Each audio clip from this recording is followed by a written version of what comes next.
रसूल अल्लाह, ये जमीन खुदा ने आपके लिए बनाई है, आसमां खुदा ने आपके लिए बनाया है, ये चांद खुदा ने आपके लिए बनाया है, ये सूरज खुदा ने आका आपके लिए बनाया है। या रसूल अल्लाह, जमीन पर उसी को जिंदा रहने का अधिकार होगा जो आपका वफादार होगा। इरशाद फरमाया, ओ बिलाल दिल चाहता है, बिलाल अजान कह दो। अर्ज किया आका कहूँ कहा, मुस्तफा कहते हैं आज वक्त अच्छा है, ए बिलाल उठो, काबे की छत पे खड़े हो जाओ, काबे की छत पे खड़े हो जाओ, वहां जाके अजान दो। तुझे पूरी दुनिया के लोग देख ले, इस्लाम ने काले गोरे का फर्क नहीं रखा, अरबी अजमी का फर्क मिटाया है, छोटे और बड़े के कद को मुस्तफा के दीन ने छोटे बड़े का जो मिजाज था वो हमेशा के लिए खत्म किया, ताकि दुनिया देख ले आज मुस्तफा काबे पे बिलाल को चढ़ा के ये इज्जत दे रहे हैं, ताकि दुनिया देख ले ये इज्जत है और किसी की बारगाह से नहीं, आमिना के लाल की बारगाह से दी जा रही। को लिटा दिया गया, एक पैर बिलाल के दाएं हाथ पे रखा, दूसरे हाथ पर दूसरा पैर रखा गया, और जो दो लड़कों को बिलाल के दोनों पैरों पर खड़ा कर दिया गया। वही जमीन है, दिन की दोपहरी चल रही है, जमीन से आग निकल रही है, नंगे बदन बिलाल को लिटा दिया गया, और दो जवान जो है उसके दाएं पैर पर खड़े हैं, इधर आगे भी खड़े हैं, हाथों भी खड़े हैं। और उसके बाद में उमैया ने कहा ऐसा करो, ताकता हुआ अंगारा लेकर आओ, ताकता अंगारा लाया गया, और कहा बिलाल जबान निकाल दे। बिलाल ने जबान को निकाला, और जैसे जबान निकली उमैया ने अंगारा रखा, और जैसे ही रखा था तो बिलाल की जबान से पिघल पिघल कर चर्बी बाहर आने लगी। तो उमैया कहने लगा बिलाल अब भी मान जा, नबी का कलमा छोड़ दे। तो उमैया से बिलाल ने कहा, ओ भी उमैया कान खोल के सुन ले, बदन पे तेरा कब्जा होगा, दिल तो मोहम्मद के बाजार में बिक चुका है। और हमें और आपको सरकार गौसुल आज़म पीराने पीर रोशन ज़मीर के फ्यूज़ और बरक़ात से मालामाल फरमाए। तकरीबन 3 घंटे से आप लोग नातें और मनक़बतें सुन रहे हैं। अगर बेहतर होता तकरीर ना करा के मुशायरा ही हो जाता तो ज़्यादा बेहतर था। आइंदा साल जब आप जलसा करें तो 5-6 शोरा को बुला के आराम से मुशायरा करा लें, और वक्त अगर आपके पास थोड़ा बहुत बच जाए तब कहीं जाके आप तकरीर कराएं। जलसे से क्या पैगाम आप तक पहुंचना चाहिए था। आधे से ज़्यादा लोग यहाँ से जा चुके हैं। जिस वक्त में जलसा ख़त्म होना चाहिए उस वक्त में अब तकरीर शुरू हो रही है, और हमने किस मकसद के तहत हुजूर की इस महफिल को सजाया, मकसद हमारा सही तौर पर पूरा नहीं हो पाया। जलसा सजाने का मकसद क्या है, उलमा को बुलाने का मकसद क्या है, जलसे क्यों किए जाते हैं। आप अपनी कीमती नींद को जलसगाह में बैठकर अपने नबी के लिए, अपने मज़हब के लिए, अपने आका के लिए अपनी प्यारी नींद को कुर्बान करके यहाँ बैठे हैं, तो यहाँ से आप जब जाएं तो कुछ न कुछ लेकर के जाएं। ऐसा नहीं जैसे आप कल थे वैसे ही आज, जैसे ईशा के बाद थे वैसे ही अब, और कल भी वही हाल।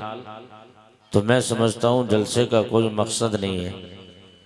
आप अपनी नींद का कीमती हिस्सा मुस्तफ़ा जान रहमत के ज़िक्र की महफिल में आपने खर्च किया, तो आपको यहाँ से कोई पैगाम मिले, दिल की डायरी पे उसे नोट करने की कोशिश कीजिए। आपसे किसी तरह की कोई बातें पोशीदा नहीं है।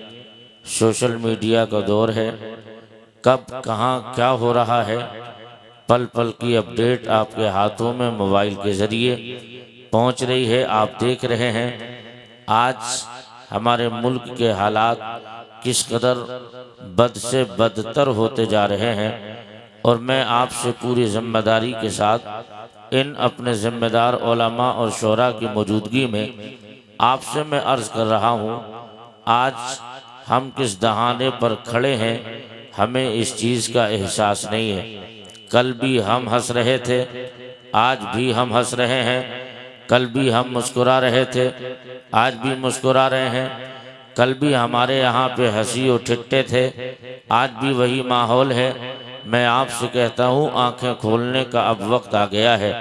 आप अपने आप को पहचानिए, आप क्या हैं, आपकी पोजीशन क्या है, आपकी हैसियत क्या है, आप किस हैसियत के मालिक हैं।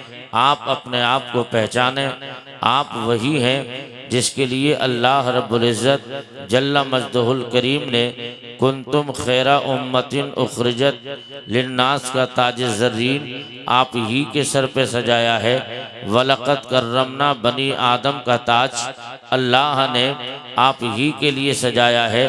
आप कहाँ हैं, कहाँ किस हाल में हैं, आप अपने आप से मुहासबा करें, अपने हाल पर गौर करें। हम किस दहाने पर पहुंच चुके हैं, हमें कहाँ होना चाहिए, हम कहाँ आ गए हैं।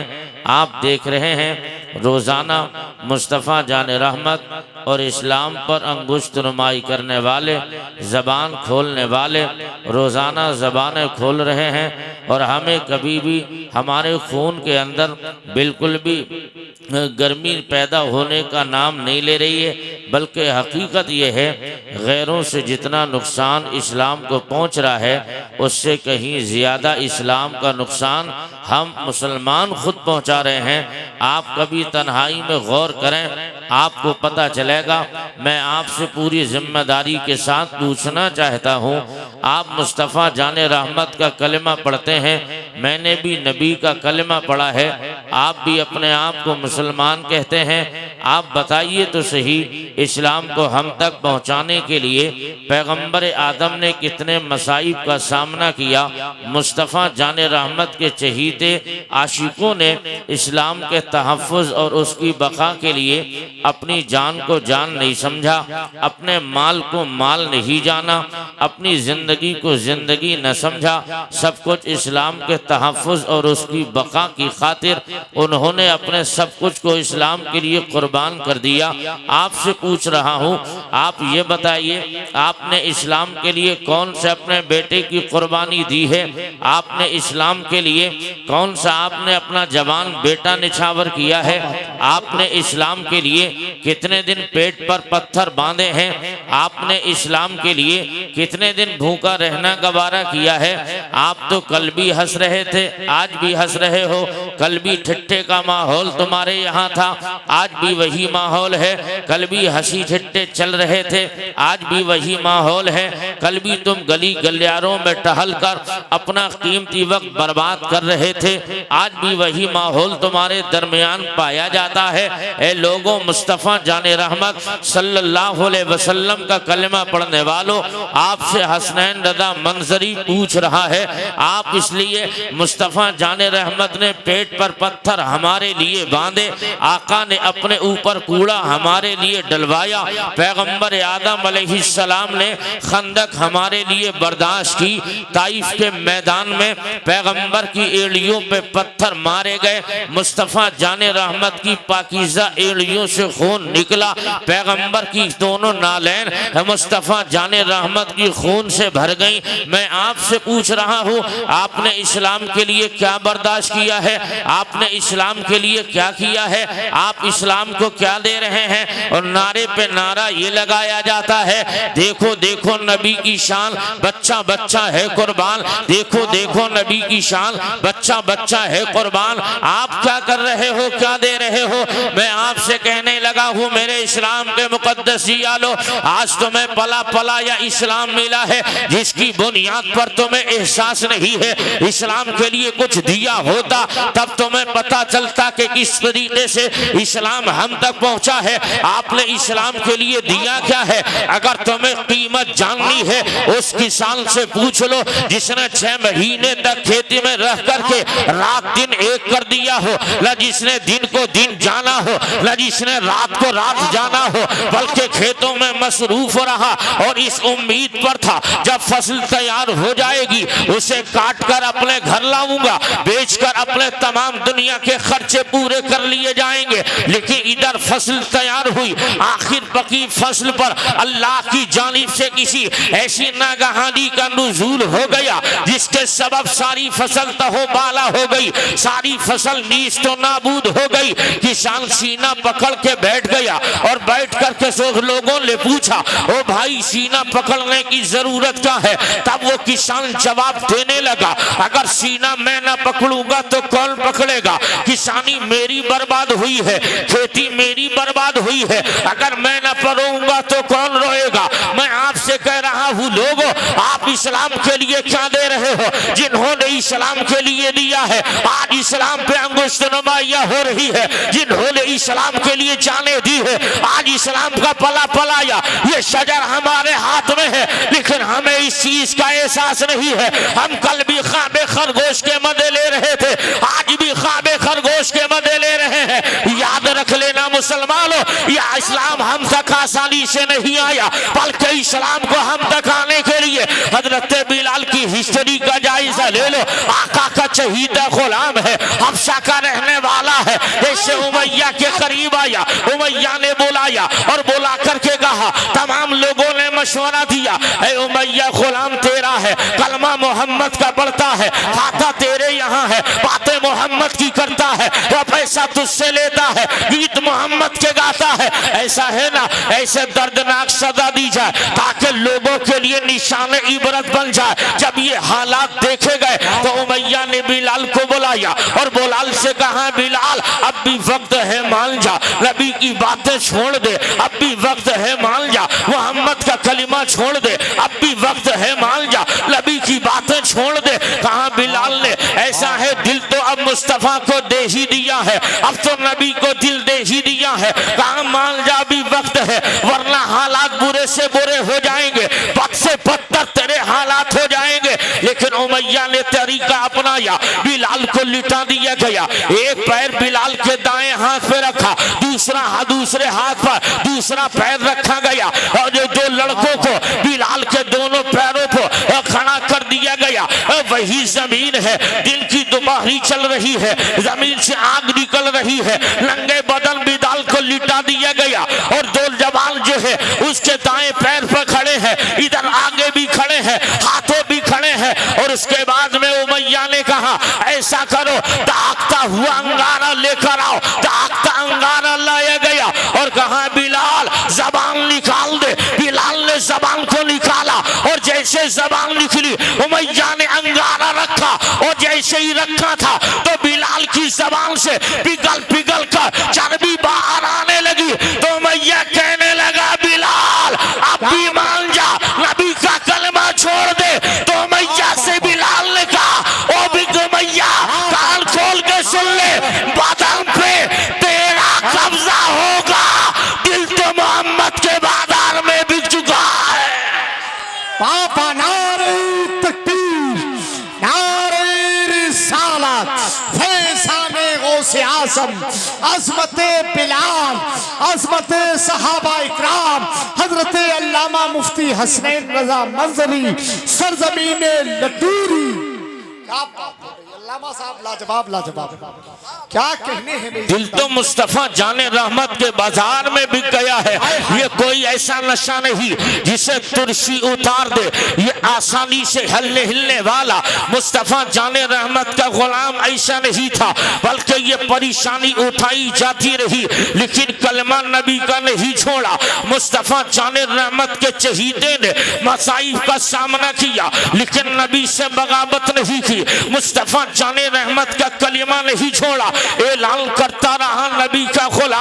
लेकिन आओ इस्लाम के मुकद्दस जी आलो, इज्जत नबी की बारगाह से मिल रही है, शोहरत नबी की बारगाह से मिल रही है, बुलंदियां नबी की बारगाह से मिल रही है, सरबुलंदियां नबी की बारगाह से मिल रही है। और यही बिलाल एक जमाना वो भी आया जब बिलाल नबी की बारगाह करम में है। आका ने इरशाद फरमाया, ओ बिलाल दिल चाहता है बिलाल अजान कह दो। अर्ज किया आका कहूँ कहा, मुस्तफा कहते हैं आज वक्त अच्छा है, ए बिलाल उठो काबे की छत पे खड़े हो जाओ, काबे की छत पे खड़े हो जाओ, वहां जाके अजान दो, दुनिया पूरी दुनिया के लोग देख ले। इस्लाम ने काले गोरे का फर्क नहीं रखा, अरबी अजमी का फर्क मिटाया है। छोटे और बड़े के कद को मुस्तफा के दीन ने छोटे बड़े का जो मिजाज था वो हमेशा के लिए खत्म किया, ताकि दुनिया देख ले आज मुस्तफा काबे पे बिलाल को चढ़ा के ये इज्जत दे रहे हैं, ताकि दुनिया देख ले ये इज्जत है और किसी की बारगाह से नहीं, आमिना के लाल की बारगाह से दिन जा रही है। लब्बैक या रसूल अल्लाह, लब्बैक लब्बैक लब्बैक या रसूल अल्लाह, लब्बैक लब्बैक लब्बैक या रसूल अल्लाह। नारे हैदरी, क्या बात है। हम इस्लाम के लिए कर क्या रहे हैं, हम इस्लाम को दे क्या रहे हैं, हमने इस्लाम को दिया क्या है। ए लोगों, आप कभी करीब से देखो, अपने जहन को रखो, अपने मुस्तफ़ा की हिस्ट्री पर गौर करो। आप जिस नबी का कलमा पढ़ते हैं ना, कभी आप उस नबी की ज़िंदगी का जायज़ा तो ले लो, मक्की मदनी सरकार की ज़िंदगी का मुतालिया तो कर लो, आपको एहसास होगा इस्लाम के तहफ़्फ़ुज़ के लिए नबी ने क्या न किया। मुस्तफ़ा जाने रहमत ने कितने परेशानियों का आका ने सामना किया है। हजरात याद रख लीजिएगा, हम और आप नबी के गुलाम हैं। आओ हिस्ट्री का जायजा ले लो। मुस्तफ़ा जाने रहमत सल्लल्लाहु अलैहि वसल्लम का कलमा पढ़ने वालों, ये आकाए कायनात के गुलाम है। हिस्ट्री जिनको हजरत उबैदा इब्ने जर्राह का नाम देती है, ये वही उबैदा है जिनके लिए आका ने इरशाद फरमाया, जिनको अशरे मुबश्शरा में शमूलियत हासिल है, ये वही हजरत उबैदा है। एक दिन मुस्तफ़ा जाने रहमत की बारगाह करम में है और सरवरे कायनात फख्रे मौजूदात मुस्तफ़ा जाने रहमत की बारगाह में हजरत उबैदा आए हैं। आका ने इरशाद फरमाया, ऐ लोगों, अगर किसी को चलता फिरता जन्नती देखना है वो मेरे उबैदा को देख ले। लेकिन यही वो उबैदा इब्ने जर्राह जब एक बार का ऐसा भी पेश आया, एक तरफ बाप है, एक तरफ बेटा है, आपके वाले आपका बाप इब्न जर्राह जो है काफिरों की जानिब से लड़ने आ गया और हजरत अबू उबैदा इस्लाम का परचम लेकर मुस्तफ़ा जाने रहमत के सिपाही बनकर जब मैदान मुकाबला में उतर गए। इधर सामने बाप था, इधर बेटा था, लेकिन इत्तफाक ये था बाप और बेटा आमने सामने हो गए। उबैदा के सामने बाप है, बाप के सामने बेटा उबैदा है। तो बाप ने फौरन कहा, ओ मेरे बेटे सुन तो सही, क्या मैंने तुझे आज ही के दिन के लिए जवान किया था कि तू बाप का मुकाबला करेगा? क्या मैंने तुझे आज ही के दिन के लिए पाला था, क्या तू बाप का मुकाबला करेगा? ऐसा है उबैदा, मैंने तुझे आज के लिए नहीं, बल्कि सुन ले मेरे बेटे सुन ले, बल्कि कोई ऐसा होगा जो अपने परिवार के मुखिया को मारेगा, अपने मुरब्बी के कत्ल पर आमादा होगा। जब ये बातें होती रही, उबैदा से कहा था उनके बाप ने, ऐसा है मेरे लाल सुन ले, जब तू छोटा था तुझे मैंने मेहनत से परवान चढ़ाया, अगर ये पता होता कि तू बड़े होकर मेरा मुकाबला करेगा उसी वक्त में मार दिया होता। ये बातें चलती रही, इधर बेटे के हाथ में भी तलवार, इधर बाप के हाथ में भी तलवार, दोनों तलवारें आमने सामने है। और जब तलवारों का सामना हुआ तो उबैदा के बाप जर्राह ने कहा, ऐ मेरे लाल उबैदा, किस जादूगर के कब्जे में आ गया है, किसका जादूगर की बातों में फंस गया है? जब नबी की शान में तौहीद आलिम इस कलिमात जब उबैदा के बाप ने दोहराए, उबैदा को चला लाया, तलवार को नियम से निकाला, अल्लाह की ज़रब लगाई है, बाप की गर्दन पे तलवार मार दी। और जैसे ही तलवार की ज़रब लगी, बाप की गर्दन दूर जाकर गिरी, धड़ अलग हो गया, धड़ एक तरफ है, गर्दन दूसरी तरफ है। अभी दिल न भरा, उबैदा ने अपने बाप की गर्दन को सर से उसके सर के बालों को पकड़ा और घसीटते हुए रसूलुल्लाह की बारगाह में लाए हैं। और जैसे ही आगे फेंक दिया तो मुस्तफा ने इरशाद फरमाया, उबैदा किसका सर लाए हो? अर्ज किया, या रसूल अल्लाह किसी और का नहीं, अपने बाप की गर्दन लाया हो। आका फरमाते हैं, उबैदा क्या कोई अपने बाप का कत्ल करता है? क्या कोई अपने मुरब्बी का कत्ल करता है? क्या कोई अपने परिवार के मुखिया को मारता है? ये बताओ उबैदा, तुमने ऐसा क्यों किया? तो अर्ज किया, या रसूल अल्लाह, उलमा तवज्जो कर ले, तब अर्ज किया था, या रसूल अल्लाह ये जमीन खुदा ने आपके लिए बनाई है, आसमां खुदा ने आपके लिए बनाया है, ये चांद खुदा ने आपके लिए बनाया है, ये सूरज खुदा ने आका आपके लिए बनाया है। या रसूल अल्लाह जमीन पर उसी को जिंदा रहने का अधिकार होगा जो आपका वफादार होगा। आप नारे तकबीर, नारे रिसालत, फैज़ाने गौसे आज़म, ख्वाजा का हिंदुस्तान, अज़मते मुस्तफ़ा हजरत अल्लामा मुफ्ती हसनैन रज़ा मंजरी, सरज़मीने लतूरी, फैज़ाने ताजुश्शरिया कमेटी। या रसूल अल्लाह जमीन आपके लिए खुदा ने बनाई है, इस जमीन पर गुस्ताख का कोई हक नहीं। अगर कोई जिंदा रहेगा तो मुस्तफ़ा का वफादार जिंदा रहेगा। अब मैं आपसे कहने लगा हूँ, ये कल मुस्तफ़ा जाने रहमत के इश्क की शम्मा जलाकर अल्लाह के महबूब के दीवाने जिन मंजिलों को तय कर रहे थे, जिन रास्तों से निकले हैं, हिस्ट्री का जायजा लो, तब आपको पता चलेगा। आपने देखा ही क्या है? अगर आप देखना चाहते हैं तब आओ अपने पैगंबर की, जिसे अपने पैगंबर की जीवनी उठाकर देखें, अपने पैगंबर के उस शाख की जिंदगियां पढ़ें, अपने बच्चों को सिखाएं, तब आपको पता चलेगा इस्लाम के लिए कितनी कुर्बानियां दी गई है, इस्लाम के लिए कितने मसाइब का सामना किया है, इस्लाम के लिए कितनी जानें निछावर की गई है। आओ हिस्ट्री का जायजा ले लो।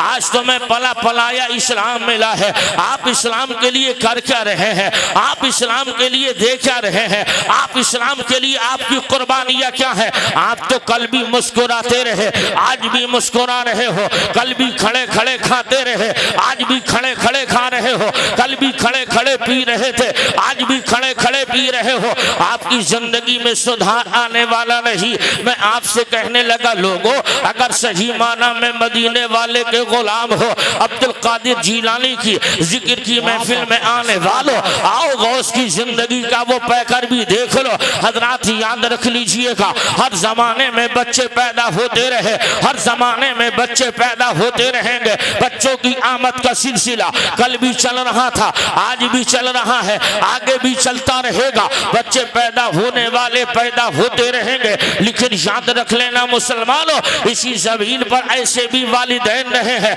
जिनकी जिंदगी का एक एक लम्हा सोने के हरफों से लिखने के काबिल है। अब मैं आपसे कहता हूँ, आप गौस की महफिल में आए हो, आप यहाँ से लेकर क्या जाना है? आप गौस की जिक्र की महफिल में आए हो, लेकिन याद रख लेना, आओ हिस्ट्री का जायजा लो। अब्दुल कादिर जीलानी की अब्बा की जिंदगी पढ़ लो। ये वही अबू साले मूसा जंगी दोस्त है जो दरिया के किनारे गुजर के जा रहे थे। एक बहता सेब जा रहा था, आपने उठाया, खा लिया। भूख शिद्दत की थी, गले से सेब उतरा था, इतने में इश्क बेदार हुआ और अंदर से इश्क कहने लगा, हे अबू साले क्या कर रहे हो? अगर कल मुस्तफ़ा जाने रहमत की बारगाह में हाजिरी हुई, अल्लाह ने पूछ लिया, हे अबू साले क्या जवाब देगा? ए लोगों, खौफ खुदा का आलम ये है, इस कदर दिल में खुदा का खौफ अबू साले के है। एक बहता सेब जा रहा था, उन्होंने उठाया, खाया, गले से उतरा था, इश्क बेदार हो गया। आपने फौरन कहा था, फौरन निकले और दरिया के किनारे चलते रहे।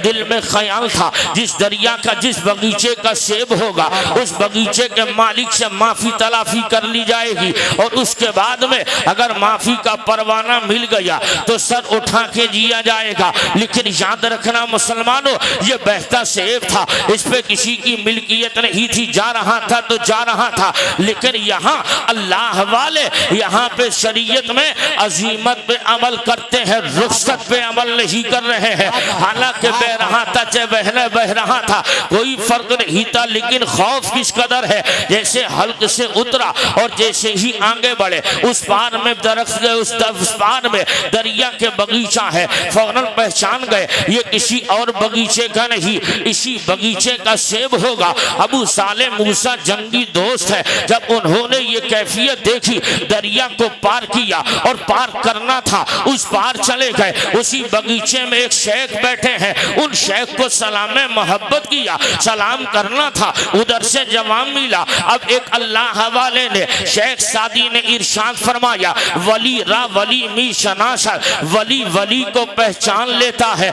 जब उस बुजुर्ग ने जवान को देखा, कहा बेटे किस लिए आए हो? अर्ज किया सरकार इसलिए आया हूँ, आपके बगीचे का बहता सेब दरिया में जा रहा था, मुझे शिद्दत की भूख लगी थी और मैंने उसी शिद्दत की भूख के सबब उसी दरिया में बहते सेब को खाया, गले से उतरा था। फौरन दिल में ख्याल आया, ऐसा है खुदा के यहाँ कल क्या जवाब दिया जाएगा। इस खौफ से आपकी बारगाह में माफी के लिए हाजिर हो गया, क्या माफी का परवाना मिलेगा? अब मैं कहने लगा, लोगों हम तो गौस का नारा बड़े धड़ल्ले से लगाते हैं, गौस का दामन नहीं छोड़ेंगे, लेकिन भाई का माल खाया हमें एहसास नहीं हुआ, पड़ोसी का हक मारा एहसास नहीं हुआ, रिश्तेदारों का हक मार लिया एहसास नहीं हुआ, हमारे हल्क से हराम के लुक में उतरते चले जा रहे हैं, लेकिन हमें जर्रा बराबर एहसास नहीं है। मैं कहता हूँ लाख वाक़यात सुन लो, जब तक बुजुर्गों की जिंदगियां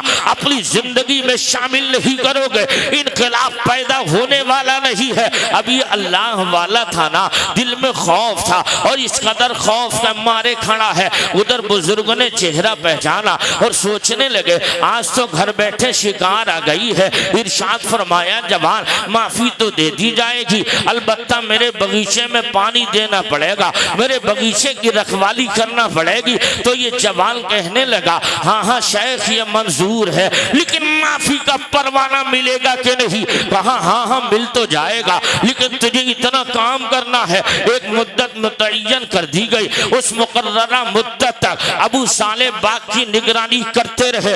उसी मुतय्यन मुद्दत तक अबू साले पानी देते रहे, निगरानी चलती रही। जब वक्त पूरा हो गया आपने कहा अब तो बाबा माफ कर दो, अब भी माफ करोगे कि नहीं? तो उन बुजुर्ग ने कहा बेटे ऐसा है अभी माफी का परवाना नहीं मिलने वाला, अगर माफी चाहते हो एक काम और करो, तुम्हें ये करना है, मेरी लूली लंगड़ी बेटी है, पैरों से लंगड़ी है, हाथों से लूली है, आंखों से नबीना है, उस बेटी से निकाह करना पड़ेगा। अगर मेरे तुम्हारी तरह कोई जवान होता तो दिल में ख्याल आता इतनी बड़ी तो गलती थी नहीं जिसकी बुनियाद पर इतनी बड़ी सजा मिल रही है, लेकिन वाह रे अबू साले तेरे इश्क को लाखों सलाम, वाह रे अबू साले तेरे हौसले को लाखों सलाम, वाह रे अबू साले तेरी हिम्मत को लाखों सलाम। अबू साले ने तमाम हिम्मतें जमा की, आखिरत का खौफ था, अल्लाह का डर था। कहा बाबा ये भी सजा मंजूर है। अब यही वो दिन था जैसे ही दोनों की रजामंदी हुई, इधर निकाह हो गया, इधर हुजले और उसी में कदम रखने के लिए अबू साले आगे बढ़े हैं। हुजले और उसी में कदम रखा, क्या देखा सलाम किया, और जैसे ही सलाम किया उधर से सलाम का जवाब मिला। अबू साले बाहर आ गए और सोचने लगे यार बगैर मर्जी के बगैर इजाजत के बहता सेब खाया था जिसकी इतनी लंबी सजा मिली है। बाबा ने कहा मेरी बेटी बोलने के लायक नहीं है, मेरी बेटी चलने के लायक नहीं है, मेरी बेटी पकड़ने के लायक नहीं है, मेरी बेटी की आंखों में बीनाई नहीं है, लेकिन यहाँ तो सब चीज सलामत है। सलाम किया, जवाब भी मिला, उठ के देखा चल भी रही है, हाथ भी काम कर रहे हैं, पैर भी काम कर रहे हैं, आंखें भी काम कर रही है, जबान भी काम कर रही है। और जब ये अंदाज देखा तो सोचने लगे एक तो इतनी छोटी गलती जिस पे इतनी बड़ी सजा, अगर इतनी बड़ी गलती हो गई तो न जाने कितनी बड़ी सजा मिलेगी। दौड़े दौड़े चले गए, कहा शेख है, अपने तो कहा था आपकी बेटी लंगड़ी है, लेकिन जो हुजरे में है वो तो पैरों पे चल रही है। आपने कहा मेरी बेटी गूंगी है, जो हुजरे में है वो तो बोल रही है। आपने कहा मेरी बेटी अंधी है, जो हुजरे में है वो तो देख रही है। तो आपने कहा मेरे लाल यही तो राज पोशीदा था, मैंने इसलिए लंगड़ी कहा कि मेरी बेटी का कदम कभी शरीयत के खिलाफ नहीं निकला, इसलिए अंधा कहा आज तक मेरी बेटी की नजर गैर महरम पे नहीं पड़ी, इसलिए मैंने लूला कहा मेरी बेटी ने आज तक किसी हराम चीज को नहीं पकड़ा। अब मैं कहने लगा जब माँ इतनी बड़ी मुत्तकिया हो, बाप इतना बड़ा मुत्तकी हो, अब हुजले अरूसी में कदम रखा जा रहा है तो यूं कहाँ जाएगा। इधर से इश्क का दरिया बढ़ा, उधर से मारिफत का दरिया बढ़ा, इधर से तरीकत का दरिया बढ़ा, उधर से शरीयत का दरिया बढ़ा, इधर से इल्म का दरिया बढ़ा, उधर से नूर का दरिया बढ़ा। और जब ये दो दरियाओं का आपस में संगम हुआ, उस संगम के बाद जो उस गुलशन में फूल खिला, उसी फूल को जमाना अब्दुल कादिर कहा करता है। नारे तकबीर, नारे रिसालत, फैज़ाने गौसे आज़म, अज़मते गौसे आज़म, रिफ़अते गौसे आज़म, नारे तकबीर। ये गौस पाक हैं।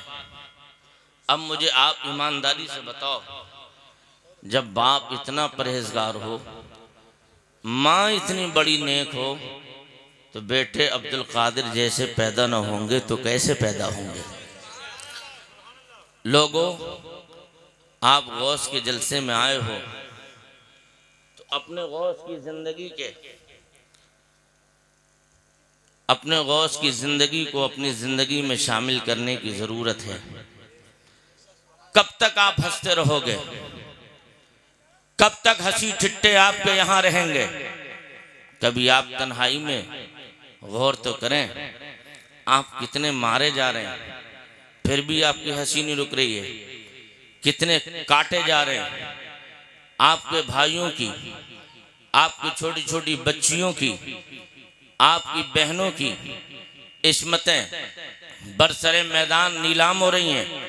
उसके बावजूद तुम्हारी हंसियां बंद नहीं हुई, तुम्हारे हंसी टिट्ठे खत्म नहीं हुए।